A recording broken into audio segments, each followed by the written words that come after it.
Alright, today I'm going to be fixing my saggy door issue on my 89 Formula. And let me just show you real quick what I'm talking about. See how I can lift it.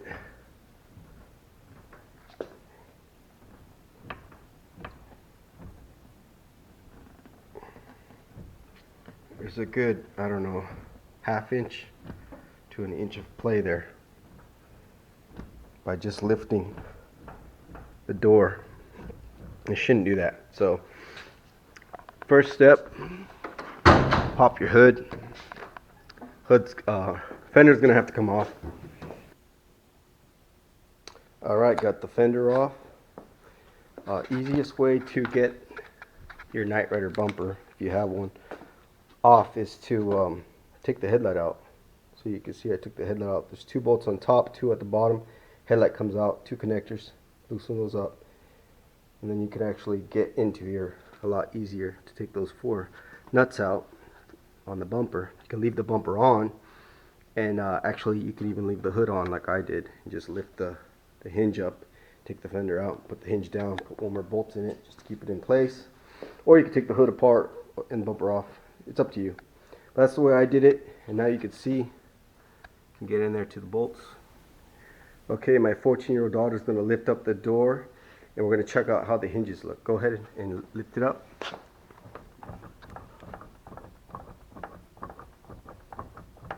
You can see there's play in the top one. Keep going. Little play in the bottom. And there actually is play at the bottom as well, so I'll do that pin at the bottom. Go ahead, do it a little more. Yeah, I can see it moving from the bottom.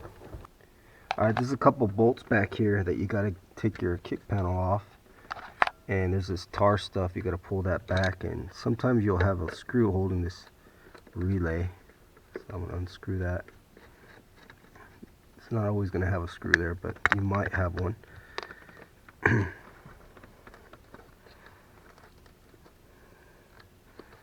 And just kind of peel that back a little bit.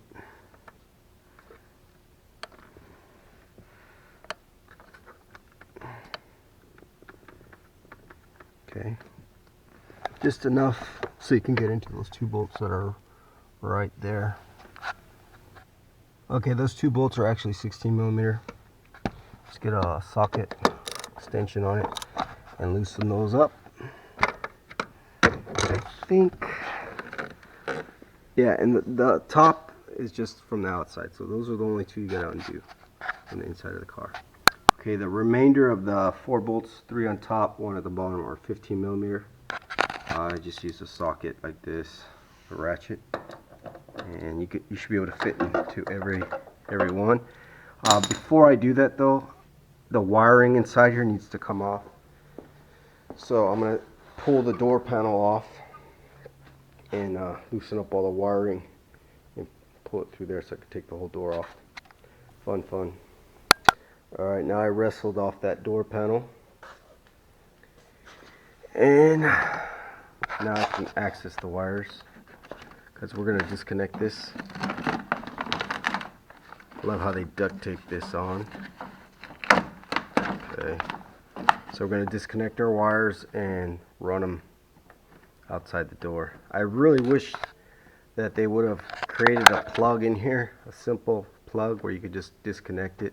I don't think they do. I think they run these wires all up in the cluster all over the place, so kind of a bummer. Alright, next thing to do is, once you have the wire looms all loose, in my case I have the door lock, power mirrors, window wire, and I have it all out of the hole, as you can see right there. So when I take the door off, this won't be holding it back. I got 1 bolt that I left up on top, have it the other side inside, like as if it was closed. And so make sure you have a stand or whatever you're going to put it on. A lot of people use jacks. You can use a 1.5 ton engine hoist if you want to, but I'm pretty strong. I can probably lift this no problem. Wear some gloves because it's kind of sharp in there.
All right, so as you can see, door is removed.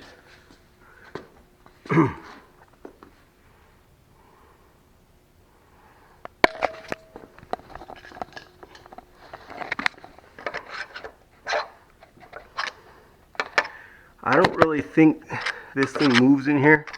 I think it's welded on. So if you got to make some adjustments in the door once you do the hinge and it's still off, obviously these things don't move around, they're like welded. You're gonna have to drill out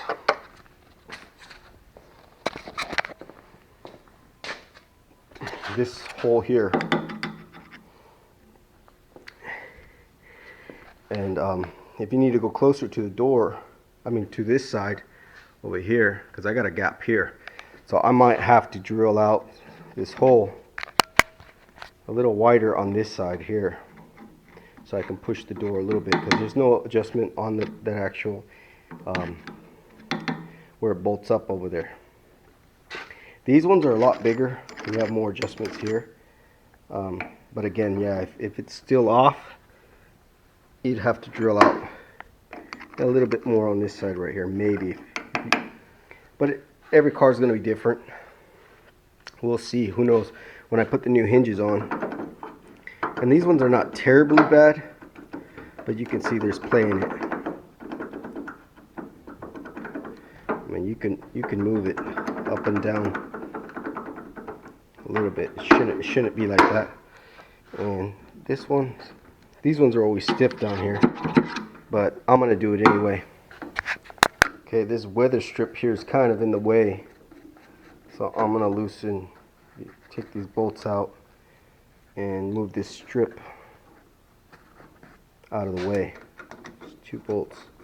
Now I'm replacing, most likely I'm gonna replace these. I have a new set of weather strips, so I can rip them, it's okay. But if you're gonna use them, just be careful, because this stuff it's glued on sometimes. So you can see it's glued right here, stuck there. See that?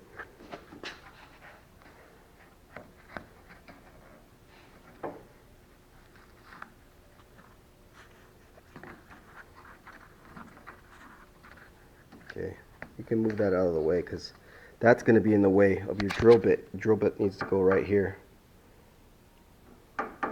Again, if you're replacing that, it doesn't matter. Alright, get a punch tool, and you want to drill this out in the middle, so make sure you tap it right in the middle of this thing.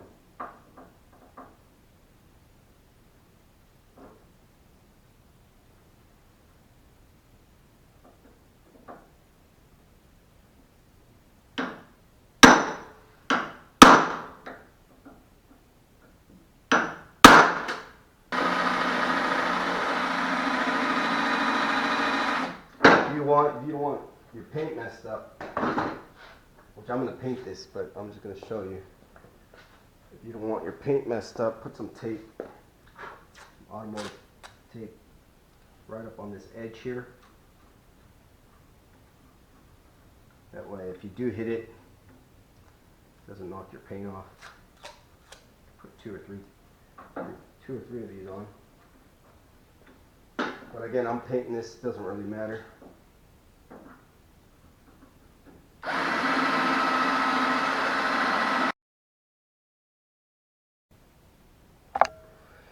Alright, so I decided to use my air tool again because got a new blade for it. My bits are kind of dull.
As you can see, it's a pain in the butt to get these out, but that's what you got to do to fix your sagging doors.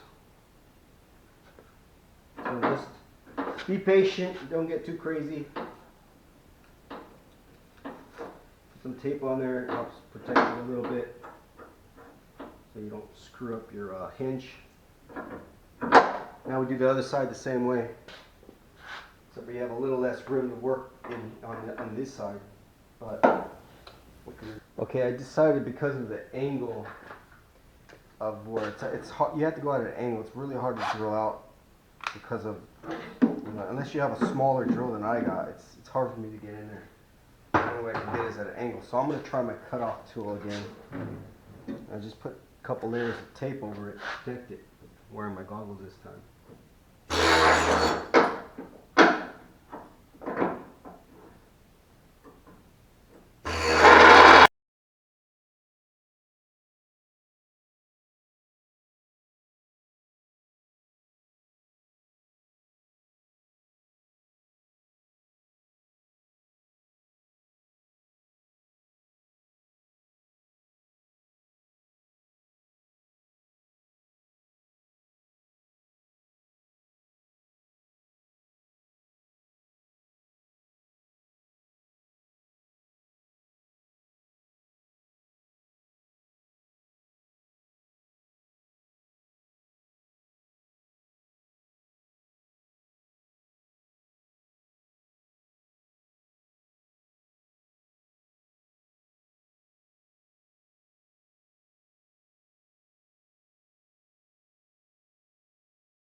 Oh, that was a pain in the butt.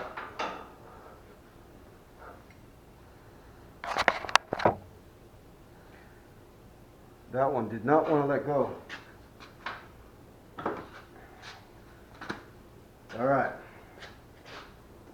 Good thing I put a lot of tape on this one because it really had to pound the crap out of it.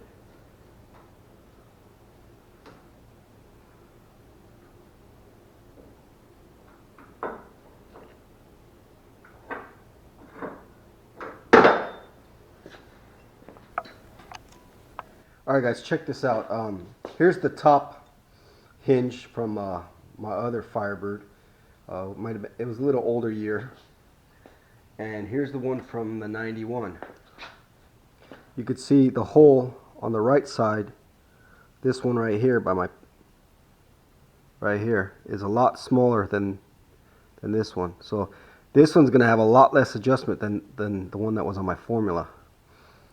So if you have one with this real small hole, there's gonna be almost no adjustment. You could always drill that out bigger like they did on the 89 Formula. See, and even this one might need a little bit more drilling out, which is perfectly fine to do. Just drill out a little bit here if you need to move the door. So as you can see, I self-etch primered it because it was all, you know, metal, showing metal, and grinded it down. I did this, did that, and I did over there on the car. And you want to be real careful tapping them in. Make sure you clean the hole out real good. I'm using this little chisel over it and just kind of lightly tapping it. That way it goes over evenly.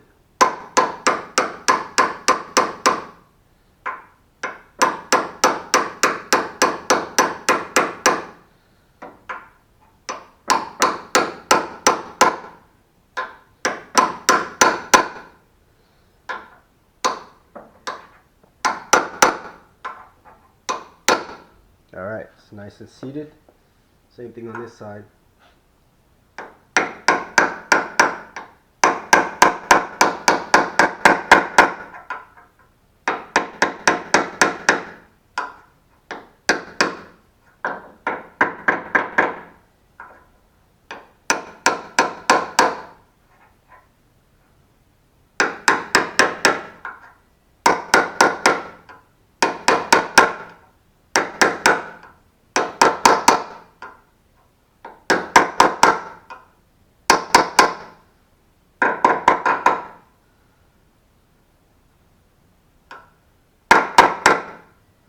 Alright, now it's nice and seated. Make sure it's all the way to the top. And it's a good idea, like I said, use some self-etching primer on any metal spots. Alright. Next, it's get your two bolts out. And these ones, again, they're threaded replacements. And the way these go is, again, from the inside out. Easy to get it backwards.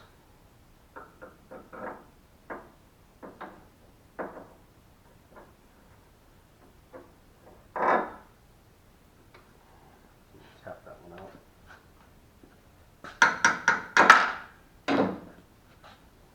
This on first. Use some white lithium grease on it. Okay, just loop this part.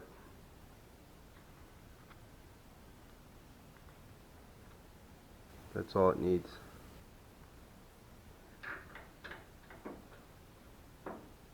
Okay,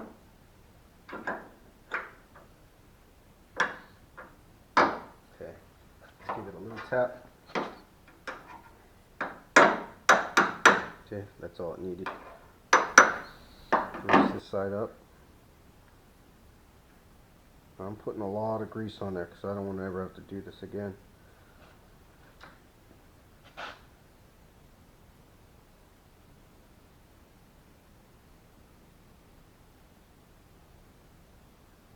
Okay.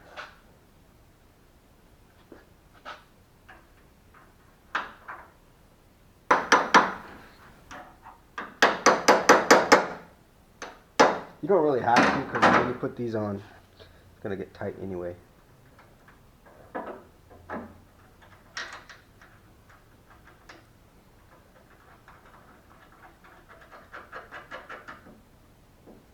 Okay, so it's a 13 millimeter. And this thing's spinning over here, so I'm going to use my 3/4 inch to hold it.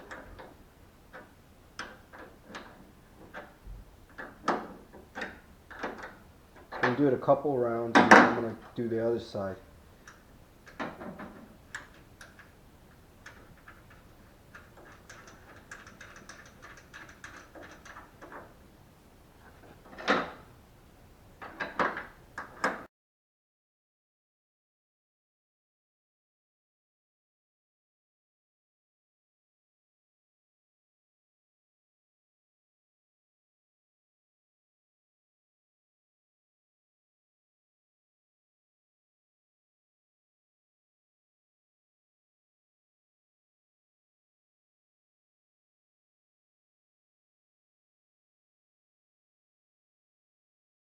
But yeah, the movement is totally gone. There's no more playing it. That's what we want. Okay,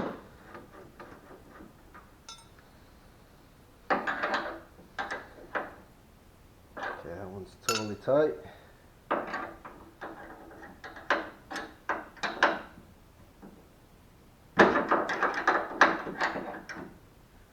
Okay, back that one off and then tight it again. Alright, that's all the way tight. Any more, I'm sure it'd break them. Yeah, that's tight. Alright, perfect. Now I'm going to work on this one over here. This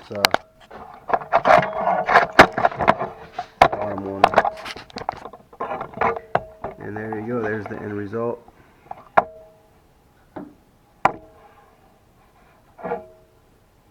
$10 for that kit, and you can see it fixes the problem, and this thing is not rattling anymore like it was before. And this one's pretty solid, but I did see like it was moving just a little bit from the bushings area, so I'm going to go ahead and collapse that spring and do that side. Alright, get my spring compressor.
Alright, there we go.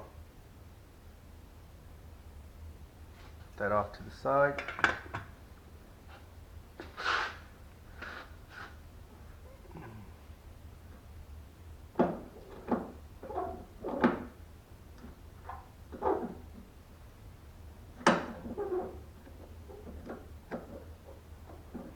Okay, inspect the roller. This one looks good.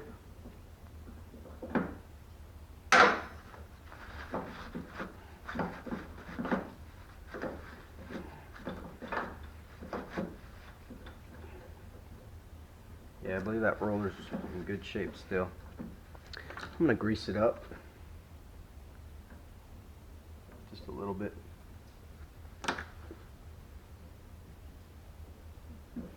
There you go, see that? That's what you want.